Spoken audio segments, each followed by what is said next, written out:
Bonjour à tous, Vincent Barré, je suis effectivement le président de Shell France et je vous remercie de vous être connectés ce matin et je vous remercie également de votre intérêt pour la transition énergétique parce que c'est vraiment au cœur de cette présentation focalisée sur les scénarios pour la métropole parisienne. Merci également à Léonard d'organiser la technique pour cette présentation. Alors, je vois que vous m'avez laissé la slide la plus intéressante à présenter. En fait, pour cette slide, j'espère que tout le monde a pu la lire rapidement. Non, c'est simplement pour vous dire qu'on ne va pas vous présenter des prédictions et donc ne prenez pas la présentation comme des prédictions. Nous sommes diseuses de bonne aventure. Nous, on fait des scénarios. Transition énergétique. Bien. Je tiens également à remercier Léonard, la plateforme d'innovation et de prospective du groupe Vinci, ainsi que l'OCDE, parce que nous avons travaillé à ces scénarios. Et au-delà des scénarios, la transition énergétique, ce qui est très important, c'est qu'elle requiert une grande collaboration entre les acteurs, les différents acteurs économiques. Et c'est pour ça aussi qu'on fait des scénarios, parce que ces scénarios permettent d'obtenir une plateforme de discussion entre les différents acteurs et non seulement une plateforme de discussion, mais aussi pas simplement pour discuter et philosopher, mais pour prendre les bonnes actions et pour vraiment être un acteur de la transition énergétique. Alors, pourquoi est-ce qu'on fait des scénarios et pas des prédictions? Donc, Shell, le groupe Shell fait des scénarios et design des scénarios depuis plus de 30 ans. La raison, c'est qu'à un moment, il y a très longtemps, on faisait des prédictions sur le prix du pétrole. Et évidemment, on s'est toujours trompé. Donc, en fait, et en plus, un scénario, c'est une seule image et un seul point de vue. Donc, si vous arrivez pour discuter avec différents acteurs avec une seule image et un seul point de vue, c'est pas très enrichissant. La force des scénarios, c'est de poser des questions. C'est de dire qu'est-ce qui se passe si. On sait bien aujourd'hui, et malheureusement, l'actualité nous le rappelle tous les jours, c'était très, très difficile. Personne n'avait prédit ce qui allait se passer en 2020. Donc, toutes les prédictions deviennent fausses à cause d'un virus, à cause d'événements géopolitiques, etc., etc. Donc, il est bien plus intéressant pour prendre des décisions en commun. Je vous rappelle, transition énergétique, c'est acteurs économiques, acteurs politiques et consommateurs qui doivent travailler en commun. Et donc, ces scénarios pour la ville de Paris, décarbonisation 2040-2050, qu'est-ce que ça veut dire? C'est 3 scénarios plausibles. Et donc, derrière ça, on va avoir qu'est-ce qui se passe si, qu'est-ce qu'on fait quand, qu'est-ce qui se passe quand ça va arriver. Et donc, ça nous permet d'anticiper et d'élaborer en commun une stratégie de décarbonisation au niveau local d'une ville. On le fait aussi au niveau Shell, au niveau régional et au niveau mondial. On a un scénario qui permet de reprendre l'ensemble des données pour les accords de Paris et donc de conserver un global warming à 1,5 degré maximum. Donc, on les fait à différents secteurs, sur différentes étapes géographiques. Et aujourd'hui, je vais laisser la parole à Julien Villalongue, qui est le directeur de Léonard, qui va nous présenter la suite et certainement comment ces 3 scénarios vont être importants pour la décarbonisation au niveau de la ville de Paris. Merci, merci Julien, Vincent à vous. et bonjour à tous. Effectivement, je vous propose qu'on rentre dans notre sujet sur ces scénarios. Alors, les grandes villes sont à la confluence des grands dilemmes mondiaux et de réalités très locales. Et elles disposent en réalité de leviers très puissants pour tracer le cap des transitions que nous essayons de construire. Alors, la métropole de Paris, même si elle semble être bien positionnée pour atteindre ses objectifs. Elle est également confrontée à des obstacles importants à l'atteinte de la neutralité carbone, alors même qu'elle s'efforce de renforcer le caractère inclusif de la transition et la résilience de ce territoire, de cette ville, de ces systèmes urbains aux impacts climatiques. Alors, pour préciser les territoires, alors par métropole, on entend bien sûr Paris, mais aussi l'ensemble des départements franciliens. C'est le territoire sur lequel nous avons construit ces scénarios. L'augmentation des niveaux de revenus, couplée à des inégalités de richesse, la fréquence croissante des événements météorologiques extrêmes, un bâti à rénover, peu performant, de même que le millefeuille administratif d'Île-de-France, complique la tâche dans cette transition, la tâche à accomplir. Mais en dernière analyse, ce que je voudrais retenir et partager avec vous, c'est que la métropole de Paris, ce territoire, est bien positionné pour être pionnier en matière d'action climatique, tant au niveau local qu'au niveau national et européen. Compte tenu de son association avec l'accord de Paris sur le climat de 2015, cette ville, ce territoire joue un rôle symbolique important dans la lutte contre le changement climatique. Cette ville exerce aussi une influence significative sur ce mouvement mondial pour l'action climatique locale, comme en témoigne notamment le leadership au sein du groupe Cities Climate Leadership, C40 pour son acronyme. Si on regarde un petit peu où nous en sommes, en mai 2018, la municipalité de Paris a publié son plan d'action sur le changement climatique où elle se fixe pour objectif de faire de Paris une ville neutre en carbone et entièrement alimentée par des énergies renouvelables d'ici 2050. Elle s'est dotée aussi d'objectifs détaillés à l'horizon 2030 et de cette vision pour 2050. Et ce sont des engagements que l'on constate également à différents échelons de ce territoire. Alors, si on se projette un petit peu, on a de grands événements internationaux à venir, tels les Jeux Olympiques de 2024, et ils sont, pour ce territoire, autant de nouvelles opportunités d'établir et d'enrichir ces références en tant que ville, territoire phare d'une action climatique très audacieuse. Alors, dans le scénario, on verra, le chemin à parcourir ne sera pas facile, mais les bénéfices escomptés sont puissants et énormes. Alors, peut-être le monde entier, nous l'espérons, aura les yeux rivés vers Paris en 2024 et saura s'inspirer et tirer les leçons des expériences de ce territoire. Alors, je vous propose d'explorer l'avenir par ces scénarios pour voir comment on peut y parvenir. Et c'est Alexis, auquel je laisse la parole, qui va nous éclairer sur ces scénarios.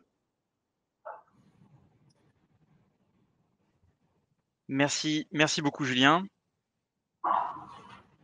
Alors, bonjour à tous et à toutes. Les scénarios proposent 3 visions de l'avenir. Chacune s'interroge sur l'évolution des forces socio-économiques, politiques et technologiques pour aider à mieux comprendre ce que la métropole de Paris peut faire pour atteindre son ambition et les leçons à retenir pour aider à conduire cette transformation. Ces scénarios sont construits autour de 2 forces, 2 problématiques principales. La capacité ou non à avoir une gouvernance efficace, d'une part, et l'égalité sociale face aux enjeux des changements climatiques, d'autre part. Ces 2 axes, entre autres problématiques, forment le contexte dans lequel gouvernement, organisations, institutions et individus auront à opérer nombre de choix délicats dans les années à venir. Un point d'importance critique consistera par ailleurs à assurer une transition juste et équitable pour tous. La gestion de cette question sociale contribuera à ralentir, à bloquer ou au contraire, à accélérer la décarbonation et les progrès vers la neutralité carbone. Les années qui nous séparent de 2040 devront donc être celles d'un grand mouvement impliquant l'ensemble de la population, s'appuyant sur des données scientifiques sérieuses et promouvant une collaboration positive et dynamique par-delà tout ressentiment et les frontières urbaines. Chacun de ces scénarios esquisse une voie différente vers 2040 et décrit les progrès réalisés ou non dans la mise en œuvre des ambitions de la métropole parisienne. Ils indiquent en outre ce qui devrait se passer d'ici les années 2040 pour que la métropole soit neutre en carbone d'ici 2050. Ce travail prospectif se veut un guide pour la prise de décision et le choix des actions qui, dès à présent, mériteraient d'être lancées. Mais évidemment, la réalité à venir se situera certainement à la croisée de ces scénarios. Comme vous pouvez le voir sur ce graphique, dans ce petit triangle, il y a différents facteurs uniques. Dans le scénario Tracer la voie, c'est l'implication des citoyens, leur prise de conscience qui va renforcer les gouvernements locaux dans leur prise de décision. Dans Évolution technologie verte, les solutions technologiques soutiennent une économie plus verte et un activisme climatique. Enfin, dans Défiance et immobilisme, la situation est bloquée du fait de la défiance des citoyens à l'égard des décideurs publics et mène à une situation d'urgence climatique accrue. Nous allons maintenant aller un peu plus dans le détail de chacun de ces scénarios et je passe la parole à Isabelle qui va vous parler plus en détail du premier scénario, Évolution technologie verte. Dans ce scénario, Paris devient rapidement le centre d'innovation et de création d'entreprises en Europe dans les secteurs liés à la technologie. D'importants investissements publics sont réalisés pour stimuler ce secteur. Une communauté jeune, dynamique et avide de technologies centrées sur Paris prospère dans ce nouveau monde numérique et cherche à résoudre des problèmes urbains et complexes de manière intégrée. Le choc que représente la Covid-19 vient stimuler l'investissement dans des solutions numériques innovantes afin de permettre la distanciation sociale et d'accélérer le redémarrage économique. Toutefois, si le rebond économique est relativement rapide, des problèmes sous-jacents d'équité dans la métropole parisienne sont largement négligés. L'attention et les ressources très orientées vers l'innovation. C'est donc les départements les plus connectés et déjà prospères qui voient l'installation de grappes technologiques renforçant le dynamisme de leur territoire. Le changement climatique devient également un thème de plus en plus important dans l'esprit des citoyens et des décideurs politiques. Les politiques publiques encouragent la création d'une économie verte durable, notamment par la mise en place de critères environnementaux dans la sélection de projets d'innovation. Cette reprise économique très verte est renforcée par la collaboration des entreprises, aussi bien au niveau national qu'international. Leur objectif commun est de reconstruire en mieux. Cela permet vers la fin de la décennie 2020-2030 l'accélération de développement de projets d'innovation œuvrant pour la réduction des émissions. Sans objectif concret de décarbonisation et sans coordination gouvernementale, l'innovation est plus diffuse et moins axée sur la transition énergétique. Ceci se traduit par un rythme inégal de diffusion des technologies vertes dans les différentes parties de la métropole. Le fossé se creuse dans les années 2030. Néanmoins, l'évolution des technologies vertes prend de l'ampleur et les prémices d'une transition inclusive et réfléchie commencent à apparaître d'ici 2040. Grâce à une plus grande coordination au sein de la métropole parisienne, tant en ce qui concerne l'action climatique que le partage des bénéfices de cette technologie verte, la métropole parisienne est sur la bonne voie pour atteindre son objectif de neutralité carbone pour 2050. À toi Alexis pour le deuxième scénario sur défiance et immobilisme. Merci Isabelle. Alors, dans ce deuxième scénario, la pandémie de Covid-19 persiste beaucoup plus longtemps que prévu. Les manifestations et les perturbations s'intensifient et les décisions politiques à plus long terme sont mises en veille, car les problèmes sociaux et économiques immédiats occupent une place centrale. L'accent est mis sur le redémarrage de l'économie. Les programmes de financement et de soutien budgétaire du gouvernement profitent aux industries et aux emplois traditionnels. Mais du coup, on accorde peu d'attention au changement climatique, au niveau national ou mondial. La croissance se redresse, certes, mais péniblement, et il en est de même au niveau européen. À mesure que les événements climatiques deviennent plus fréquents, l'impact est particulièrement grave pour les populations vulnérables, qui sont les laissés pour compte de cette reprise économique ou souffrent de problèmes de santé sous-jacents. En particulier, vous pouvez imaginer l'impact de vagues de chaleur mal maîtrisées sur les personnes âgées. Alors que la colère mobilise la population, celle-ci exige des actions immédiates. Le ton est celui de la panique et des solutions radicales sont prises. Le débat politique devient extrême, la défiance à l'égard des décideurs publics devient un thème central dans les manifestations. Les politiciens interdisent alors les transports dits non essentiels et imposent des taxes élevées sur les industries polluantes. Une refonte est en cours dans la métropole et les initiatives comprennent l'électrification des secteurs du transport, la production d'énergie propre, mais aussi les plafonds sur les vols internationaux et nationaux, la rénovation obligatoire des bâtiments non conformes, et tout ceci coûte très cher. Mais il y a urgence climatique. Malgré le fardeau de la dette déjà énorme, les impôts sont augmentés, ainsi que les emprunts. Les entreprises font face à des pressions pour agir en tant que citoyens responsables et financer une partie de ces projets. Malgré la tourmente des années 2020 et les bouleversements des années 2030, Paris et la métropole en 2040 est plus attractive. C'est une nouvelle fois un pôle d'attraction pour l'industrie, l'innovation, le tourisme et la créativité. Cependant, seuls les plus riches peuvent se permettre d'y vivre. Pour devenir véritablement neutre en carbone, la métropole dans son ensemble doit pouvoir du coup étendre la prospérité au-delà des frontières de la ville de Paris, et cela nécessitera des politiques intenses de redistribution entre communes. Alors que l'élan s'accélère, tout le monde en profite, et au-delà de 2050, la métropole de Paris s'oriente enfin vers la neutralité carbone. Voilà. Maintenant Isabelle, je te laisse la parole pour le dernier scénario. Donc dans ce scénario, comme je vous le disais, la Covid-19 exacerbe le problème des inégalités et des injustices sociales de la métropole de Paris. Elle est à l'origine d'une période d'introspection de la société. Dans les années 2020, les problématiques locales deviennent les moteurs d'une action d'origine communautaire. Au niveau local, les politiques sont à la recherche de leviers intégrés de croissance économique durable. Le changement climatique reste à l'ordre du jour politique dans ce modèle de gouvernance par la base. L'action est quant à elle fragmentée et concentrée dans les départements les plus riches. Plusieurs dispositifs de réduction des émissions voient le jour. Ils sont mis en avant lors des Jeux olympiques et paralympiques de 2024, les premiers Jeux olympiques neutres en carbone. Si la collaboration entre les villes de Paris Métropole est meilleure, la transition énergétique avance à 2 vitesses. Une adoption plus rapide dans les régions les plus riches et une réponse plus lente ou stationnaire dans les régions les plus pauvres. Les écarts entre départements, en termes de réduction des émissions et de résilience aux impacts climatiques, conduisent à mettre davantage l'accent sur un modèle de gouvernance par la base. Une coopération accrue et le partage des bonnes pratiques contribuent à une réduction des émissions et permettent des progrès constants et inclusifs dans la lutte contre le changement climatique. Fort de sa réussite en matière de transition énergétique équitable pour tous, la métropole de Paris se retrouve en position de leader mondial dans les années 2040. D'ici 2040, la métropole sera une ville plus agréable à vivre. Des espaces verts y seront plus nombreux. Les bâtiments sont efficaces sur le plan énergétique et très confortables à vivre.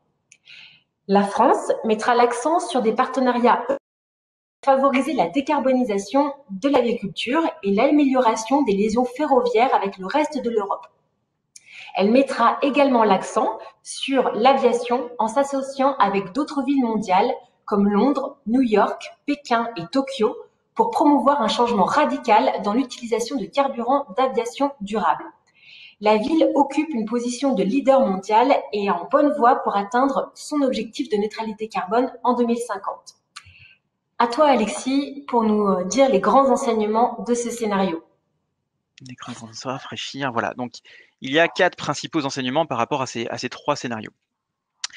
Le premier, c'est que aligner ou unifier la gouvernance à tous les niveaux fournira les meilleures chances d'une transition plus rapide vers une économie à faible émission de carbone.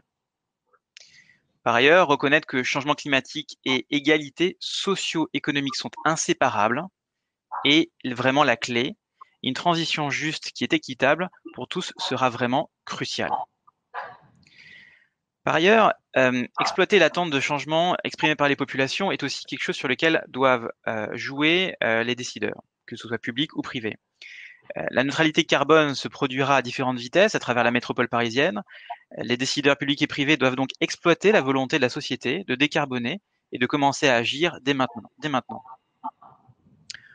Enfin, tout vrai changement ne saurait dépendre d'un seul acteur principal et d'une unique solution. Voilà les principaux enseignements. Je tiens aussi à dire que ces scénarios sont disponibles sur nos sites web respectifs dans un document à peu près d'une trentaine de pages qui donne davantage de liens et de contenu par rapport à ce qu'on vient de dire, qui n'était finalement qu'un simple résumé de tout cela.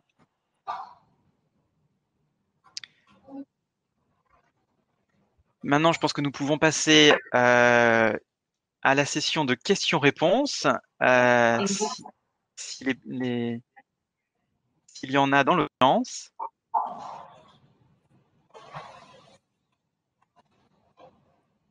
Alors, première question qui est, on parle des scénarios de la ville de Paris, alors en quoi le transport aérien intervient-il?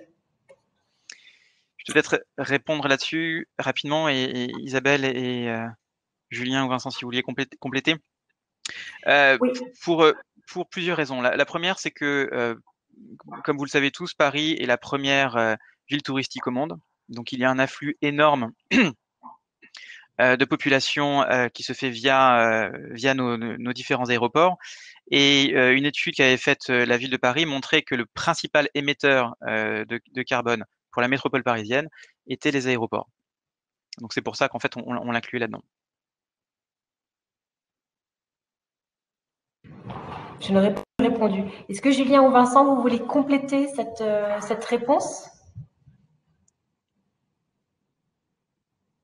Je vais compléter en disant que c'est aussi en sujet de comptabilité carbone. Hein, sur un territoire, on prend aussi dans la comptabilité carbone de ce territoire les émissions qui sont induites par trafic entrant et sortant de ce territoire, y compris par voie aérienne.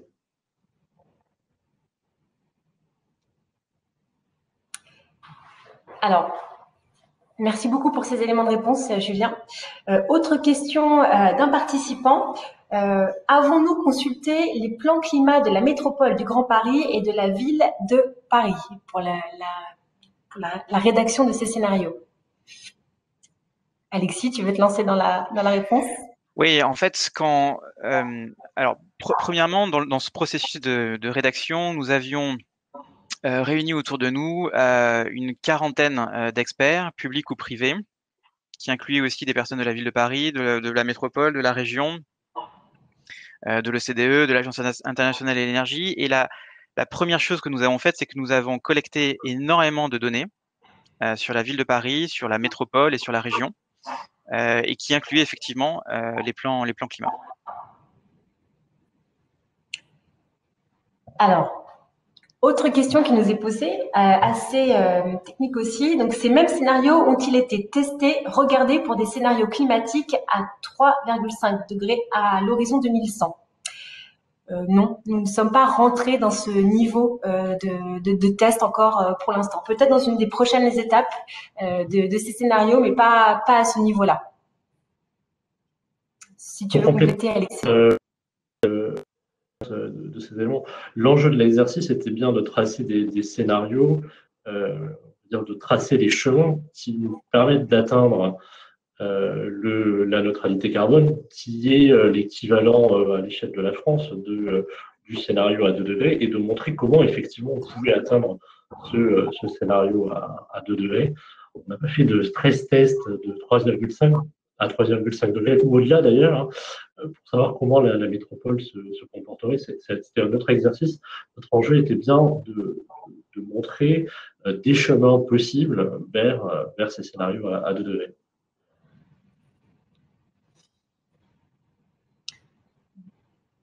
Dans la même continuité, je pense qu'il y a une question aussi. Alors, ces scénarios sont-ils quantifiés et arrivez-vous à atteindre les objectifs pour 2050 et parlez-vous du métropole ou de région Île-de-France?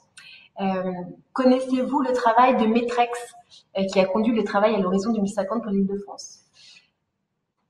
Alors, je me permets au moins d'apporter un premier éclairage sur, je vous laisserai compléter sur qu'entend-on par métropole ou région Île-de-France. Donc, on est bien sur Paris et donc il y a Paris, sa première et deuxième couronne. Donc, on est bien sur l'ensemble du territoire Île-de-France. Et alors, l'autre question, sont-ils quantifiés et arrivez-vous à atteindre les objectifs? Donc là, on a apporté donc les éléments de réponse via la question précédente, sauf si vous voulez compléter celle-ci. Alors, autre question qui nous est posée, isoler les bâtiments pour plus de confort ne risque-t-il pas d'aboutir à une augmentation de dépenses d'énergie, comme à Berlin, si les habitants ne sont pas conscients des enjeux?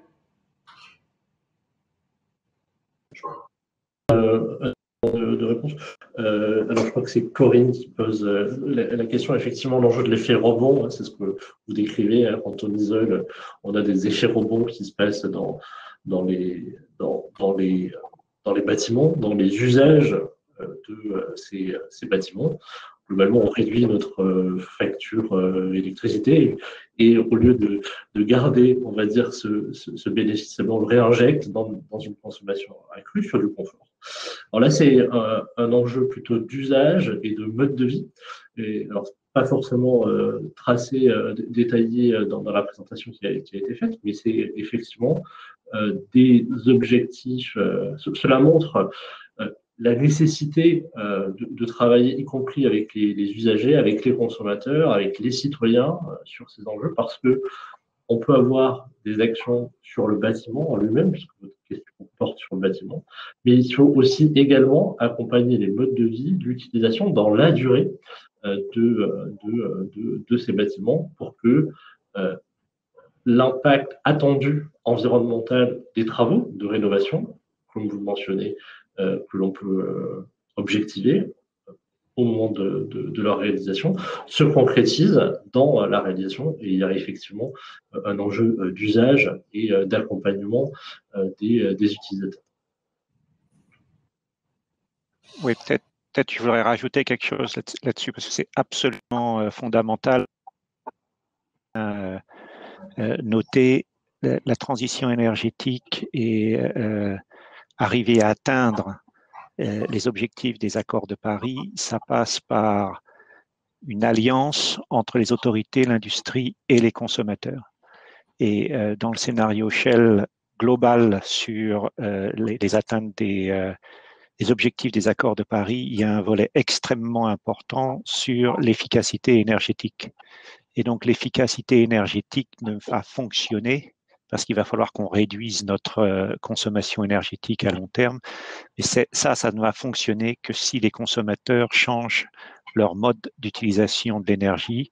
Et effectivement, quand il y a des technologies qui permettent d'économiser l'énergie, on ne va pas la redépenser ou ailleurs dans d'autres secteurs, comme on le voit actuellement avec l'éclairage, par exemple.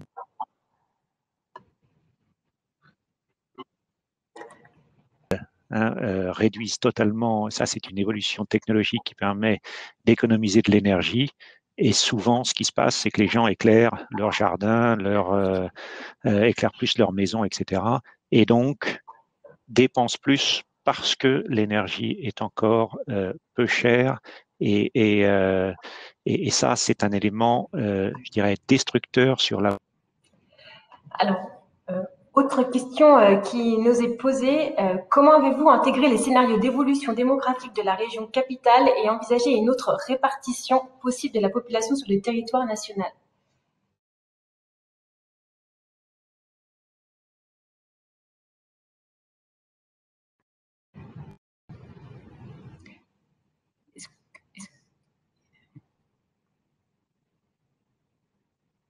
Alors, est-ce que Alexis, tu veux te lancer dans la réponse?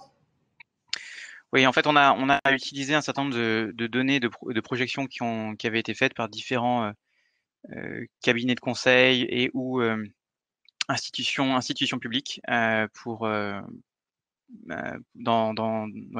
comme source de données dans nos scénarios. Je voulais aussi simplement dire que ces scénarios ne sont pas des scénarios quantitatifs, c'est-à-dire qu'en fait, on ne mesure pas à la fin la tonne par habitant de CO2 émise. L'enjeu de ces scénarios-là, c'est à partir de données quantitatives, de déterminer les trajectoires possibles et surtout les drivers, les forces en fait, qui pourront permettre d'arriver à une neutralité carbone ou au contraire de complètement dévier. Encore une fois, l'idée de ces scénarios, c'est de créer en fait derrière une plateforme de discussion pour discuter, pour intégrer des solutions pour atteindre cette neutralité carbone.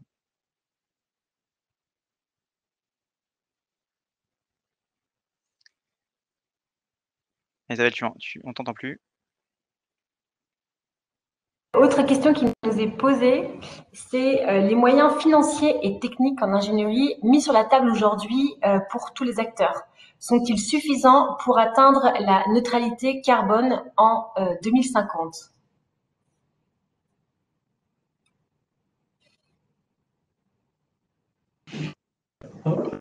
Je n'ai pas forcément le détail de la question et la profondeur des éléments de réponse que vous attendez.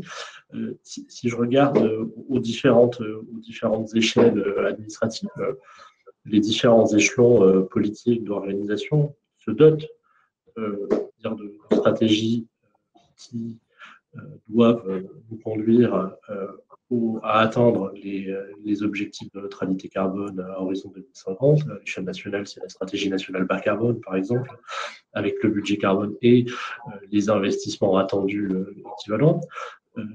Que c'est vrai aussi, on l'a mentionné sur le territoire avec la trajectoire, par exemple, de la ville de Paris à horizon 2030 et 2050. Et c'est aussi vrai pour les acteurs industriels. Alors, de là d'où je parle, on regarde effectivement les moyens, les leviers et les investissements correspondants, en tout cas les solutions correspondantes pour, on va dire, être en tant qu'acteur industriel, en tant qu'entreprise, dans cette trajectoire à horizon 2030 et 2050. On se donne des objectifs très précis à horizon 2030, par exemple, une réduction des empreintes carbone en valeur absolue à moins 40%. Et c'est un plan de transformation avec les investissements correspondants qui sont mobilisés pour atteindre ce scénario. Peut-être Alexis, tu veux, ou Vincent, vous voulez préciser également?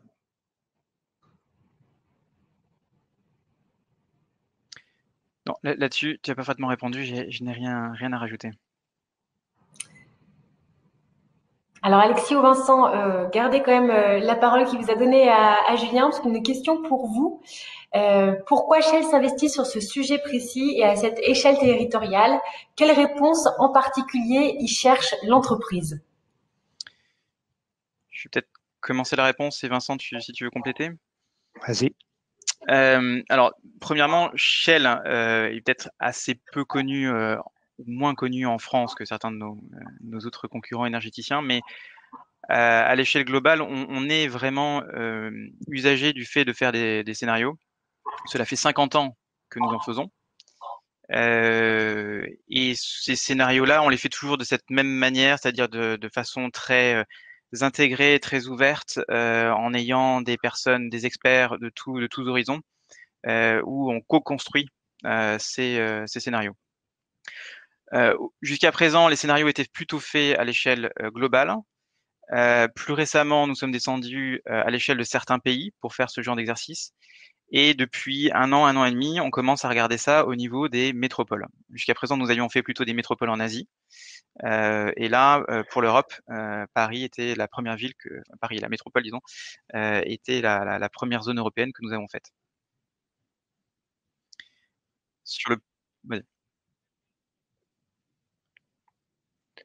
Oui, je crois qu'au niveau du groupe, Alexis, il faut vraiment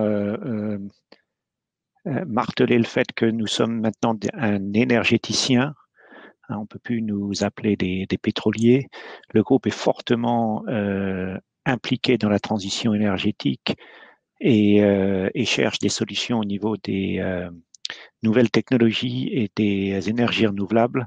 Et au niveau mondial, je l'ai déjà dit, nous avons développé un scénario qui s'appelle Sky et qui cherche à effectivement avoir une bonne discussion avec tous les acteurs au niveau de l'atteinte des objectifs des accords de Paris à 1,5 et à 2 degrés en 2050-2070.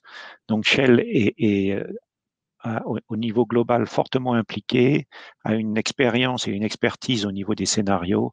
Donc, comme tu l'as dit, Alexis, c'est naturel qu'on aille maintenant au niveau des grandes mégapoles pour comprendre ce qui peut se passer et comment on va effectivement implémenter, ça qui est un très mauvais français, puis plutôt de l'anglais, mais comment on va faire notre stratégie pour faire qu'en sorte la transition énergétique passe aussi et en priorité par les grandes métropoles. Oui, tout à fait. Je voudrais juste aussi, encore une fois, rajouter un point sur la méthodologie que nous avons employée avec Léonard. Si ça n'avait pas été assez explicite dans ce qu'on disait. La façon dont on construit en fait ces scénarios, c'est d'identifier quelles sont les deux principales forces motrices et risques, disons, qui peuvent être complètement inconnus, qui vont faire qu'un territoire va aller dans un sens ou dans un autre. Là, suite à cette réunion d'experts que nous avions faite l'année dernière, c'était les inégalités socio-économiques et la gouvernance qui avaient été identifiées. Et ensuite, le jeu, c'était de jouer sur ces deux paramètres et voir si l'un allait dans un sens et l'autre dans un autre, qu'est-ce que ça pouvait donner comme scénario plausible.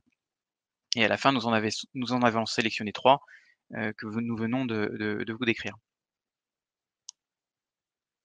Alors, l'autre chose aussi qui était intéressante et que nous avons décrit dans le document rédigé, c'est qu'il y a des choses qui sont sous le contrôle de la ville de Paris ou de la région, mais par contre, il y a d'autres facteurs que ces deux institutions ne maîtrisent pas. Et je vois là, notamment dans les discussions qu'il y a dans le chat, sur tout ce qui est isolation des bâtiments, ce n'est pas quelque chose sur laquelle la ville de Paris ou la région a la main. De même que sur la partie transport aérien, ça souvent ça relève de la réglementation française ou européenne. Et donc notre point justement, c'est que sans une collaboration par-delà le territoire métropolitain, il y aura des difficultés à vraiment atteindre la neutralité carbone.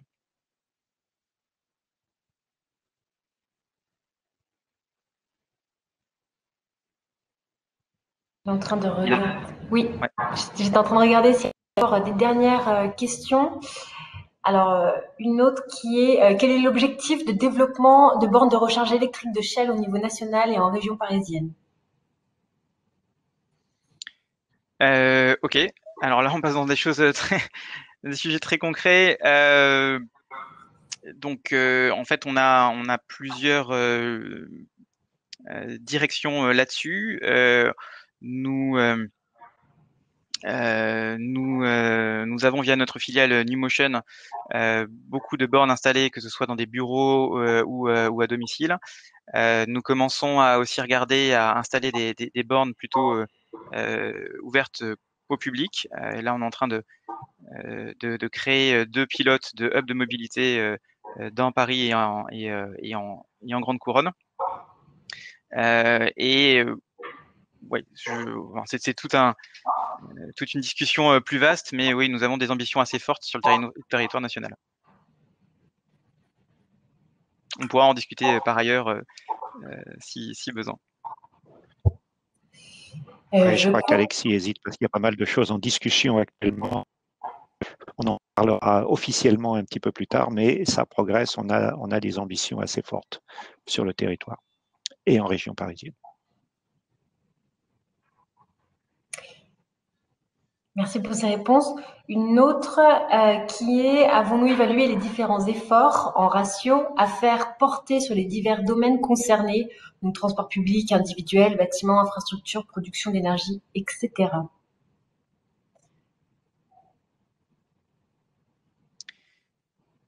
Oui, alors il y a quelques éléments comme ça de réponse dans les documents qui sont en ligne.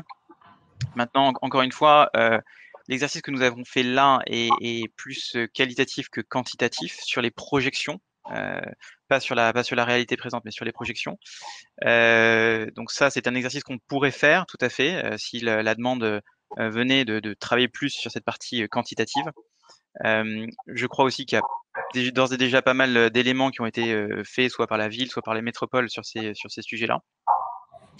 Mais encore une fois, nous, l'objectif de ces scénarios, c'est de créer une plateforme de discussion, montrer des forces concomitantes et parfois opposées qui peuvent faire complètement dérailler l'atteinte de la neutralité carbone. Mais nous serions encore une fois tout disposés à regarder ça beaucoup plus en détail avec toutes les personnes qui souhaiteraient le faire dans ce call.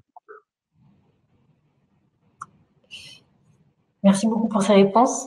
Je crois qu'on arrive au bout des questions qui ont été posées dans le chat. On va regarder un dernier coup. En tout cas, il ne nous reste plus qu'à. Alors, comme le disait Alexis, ces documents, les deux rapports, les rapports sont accessibles en français et en anglais sur nos sites respectifs. Donc, n'hésitez pas à les consulter et les télécharger. Une dernière question avant de conclure l'événement. Pouvez-vous préciser votre enjeu d'aligner la gouvernance à tous les niveaux? Aligner de quelle manière? Peut-être plus pour un second discours hors de cet événement, comme tu le souhaites, Alexis. Très élément de réponse. Pour éviter que Alexis de se répète, encore une fois, effectivement, il y a des vrais enjeux qui ont été soulignés par le travail collectif qui a été fait, ça avait été identifié, les grands leviers et les freins potentiels, on va dire, dans les sujets de transition.